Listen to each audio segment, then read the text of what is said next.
Okay guys, welcome back. We're going to talk a little bit more about viruses here today, but we're going to kind of shift gears a little bit. We were talking about transduction and how it was that viruses would infect, but then they may be packaged with some of the bacterial DNA. And way back, we also talked about different kinds of cell walls, like gram-negative cells. And these cells have a thin peptidoglycan layer, but then this is sandwiched between a plasma membrane and an outer membrane. And in between those, we have a periplasm, right? So it happens that within the periplasm of gram-negative organisms, there are a bunch of enzymes in there. And one of the enzymes we find are nucleases.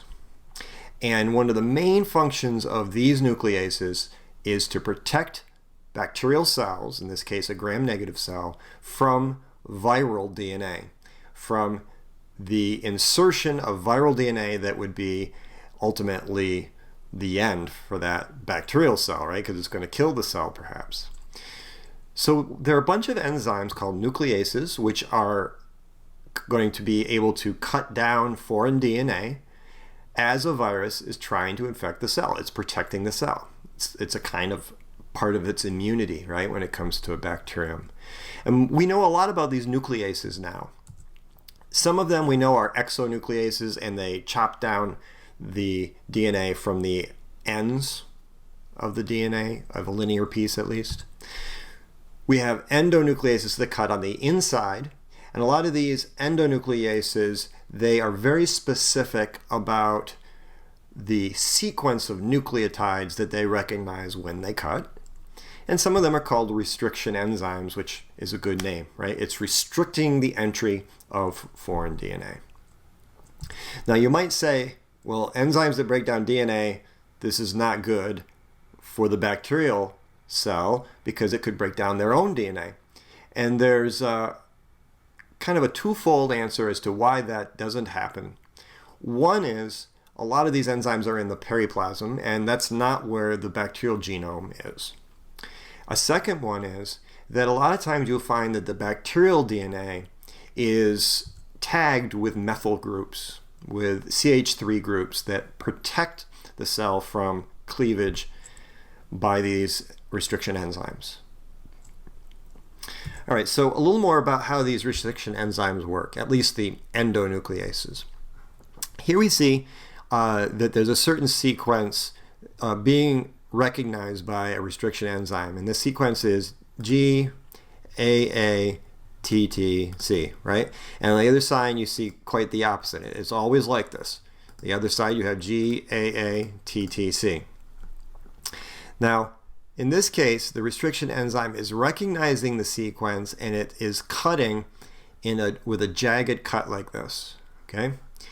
I always think about those like pleating shears and things like that, where they have a jagged edge to the scissors versus a regular set of scissors that would cut straight, okay? So here we have a situation where the A's and the T's are going to be torn away, and those hydrogen bonds that exist in here, right, are going to be broken. Every place that you see that sequence. And what this leaves, I always think of it kind of like this. So the hands are kind of attached, right? That's where the hydrogen bonds exist. And this is broken. And now for those hands to come back together, they would just need to reform those hydrogen bonds, all right? Now, where they reform those hydrogen bonds, it doesn't really matter as long as the sequence is right. If I have AATT here, I better find TTAA on the other side, okay? All right, so this is how these scissors work. Sometimes you find that they do cut blunt, in a blunt fashion, so they just cut straight across. So, you know, if that happened to be the case, it would cut more like this, and there would be no sticky ends, right? And those kinds of restriction enzymes do exist. All right, so at this point of learning this kind of information, we're going into the 1900s. We've learned about DNA, how it's the heritable molecule. It's what is inherited from organism to organism. And we now understand basics of how DNA polymerase works, stuff like that. We're really learning all of the tools that we need to be able to manipulate the DNA the way we want to.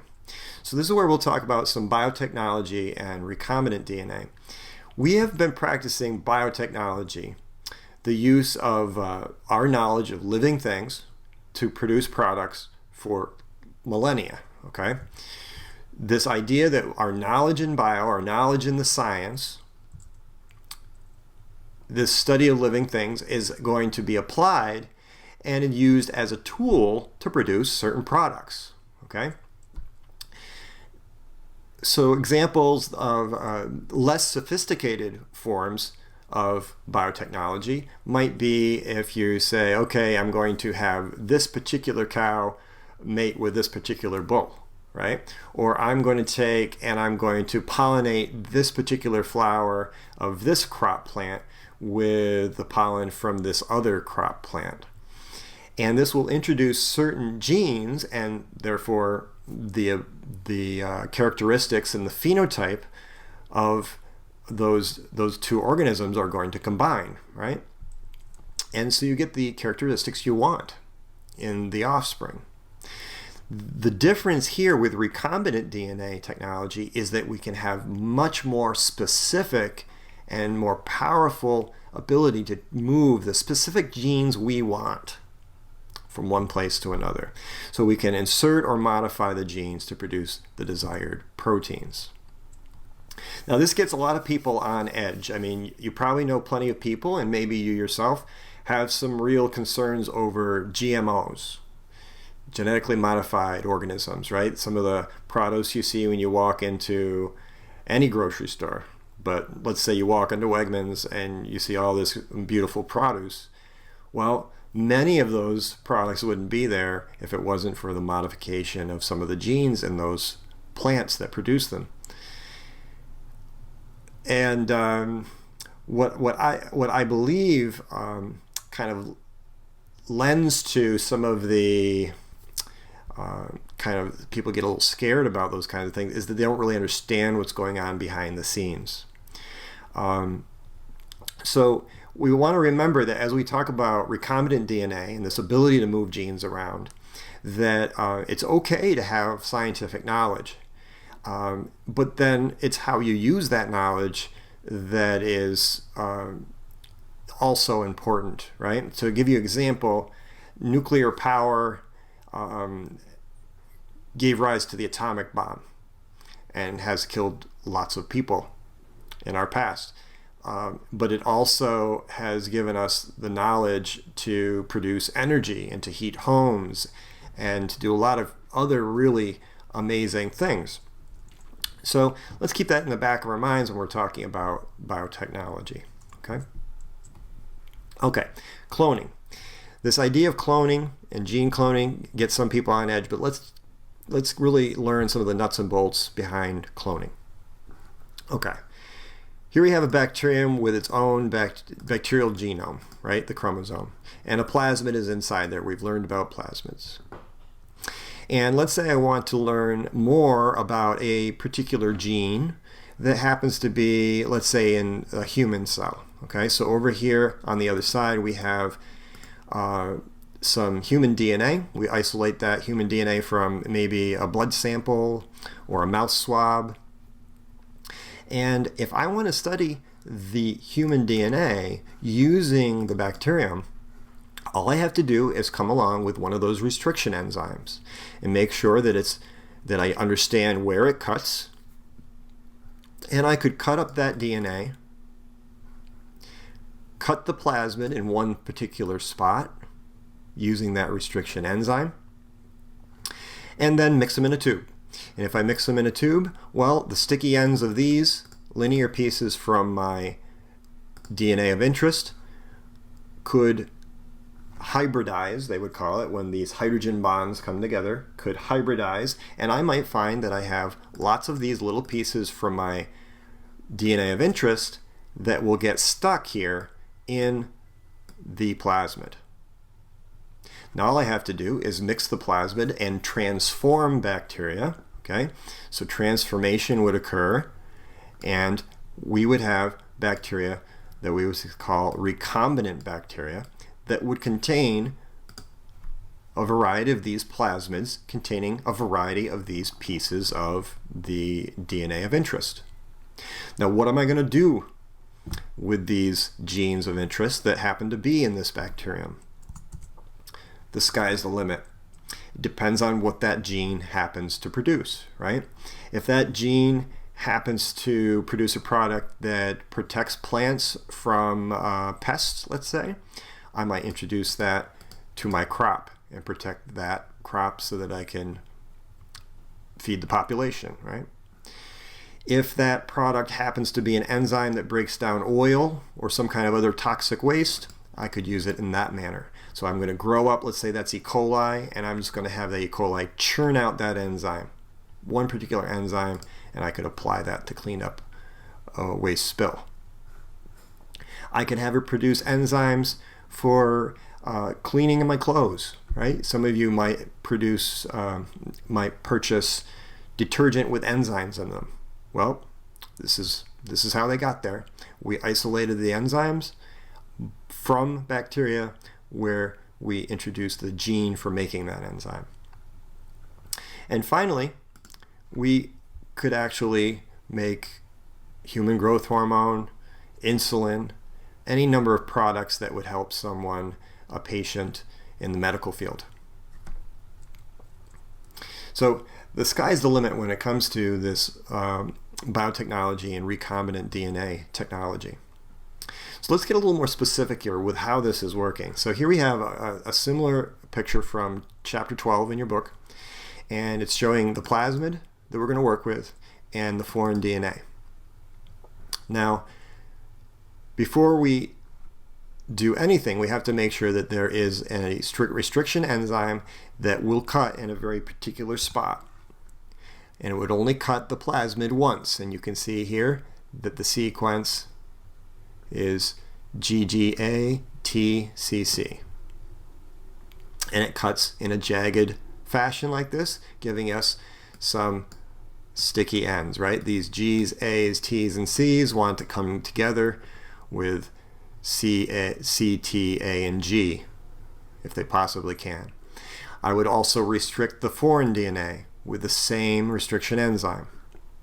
And now I mix them in a tube, and we're going to end up with a whole combination of recombinant plasmids. If I mix these recombinant plasmids and transform E. coli, let's say, with those, I might have some bacteria that take none of those plasmids in. It's not a perfect system. When transformation is done in a laboratory, we're going to have a certain percentage that just fail to take in the plasmid. I'm going to have some bacteria that take in the plasmid, but it's going to look just like the original. So it will have cut the plasmid, and when I mix them in the tube with the foreign DNA, well, foreign DNA didn't make its way into this plasmid. The plasmid came right back together as it was originally. So we're going to have some of those, like you see in this second picture. But we're going to have some that have this red piece in the plasmid. And that's the organism that I want. The question is, how would we differentiate among these cells? I've got them all in one tube in the laboratory. Well, one of the ways that I could do this is I could use a plate, an agar plate like a TSA plate, that, let's say this plate has some ampicillin in this plate. Okay? It has an antibiotic that kills E. coli. Well, you might have recognized that there's an ampicillin resistance gene in our plasmid, and if there's ampicillin in our plate, well, that'll get rid of all of the cells that didn't get that plasmid. And after all, we don't really want those cells. So they're not going to grow on this plate, right? We are going to get a combination, though, of cells that have the plasmid as it was originally, no foreign DNA, and have the plasmid with some foreign DNA. Well, if we use a plasmid that produces a particular color, an original plasmid that produces a particular color, okay, like this blue color we see down here, okay, so this would produce a blue color, okay, then we would make the decision not to use any of these blue colonies, okay. The original plasmid would produce some kind of blue product. However, if this piece of DNA from the foreign DNA gets into this plasmid, it would disrupt the gene that produces that blue product. And we'd end up with the normal off-white color we expect from E. coli, like you see down here. All of these white colonies would have the recombinant plasmids, and we'd use those cells to produce a culture, perhaps. And we know that in that culture, if I picked all of these white colonies and put them into a broth tube, we know that every one of them has a piece of that original foreign DNA. I really encourage you guys to go and read the section on molecular cloning in chapter 12. I think it will really help. These are the basic steps, but if you go and read that, if my description doesn't really hit home, go and read that, and of course I can get together with you if you are still having trouble. But let's say we did that. We took these white colonies that have all these little pieces of the human DNA in there, let's say, and I put them into some broth tubes. I would have produced what we would call a gene library. So we would have in this one tube a bunch of E. coli, and we know that all of those E. coli, all the DNA that are contained in the plasmids of those E. coli, have basically the DNA that represents our organism of interest. If I want to study, let's say, soybeans, my original foreign DNA would be all cut up pieces of soybean plant. If I want to make a gene library for that, I could. If I want to make a gene library for the human cells, I could, right? And by the way, it's also possible to introduce these kinds of foreign pieces of DNA into phage, into bacteriophage. So we could actually have a gene library made out of bacteria, but we could also have a gene library made out of viruses. Okay. All right, we'll leave it at that for now, and we'll talk a little bit more after this about all of the applications of this knowledge and the use of gene libraries. Okay.